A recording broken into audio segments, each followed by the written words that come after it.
सहस्रशीर्षा सहस्राक्ष सहस्रता सुनिश्चितामृत्वाज्ञाङ्गलं पुरुष एवेतकं सर्वं यद्भूतं यश्च भव्यमुतामृतत्वस्य शाला यदन्नेनातिरोधेन्द्रियतावरतोऽध्यायाश्च पुरुषपादोऽस्य विश्वाभूतानि त्रिपादस्य अमृतं दिवि त्रिपादोर्ध्व उदयत्पुरुषपादोऽस्य अपवात्मनत्वविश्वं नेक्रां तस्मात् विराडदायिता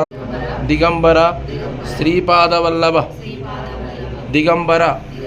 दिगंबर दिगंबर అవధూత చింతన దిగంబర శ్రీ దత్తాత్రేయ స్వామి యొక్క జయంతి సందర్భంగా ఈరోజు స్వామివారి యొక్క అలంకారం అందరూ కూడా బ్రహ్మ విష్ణు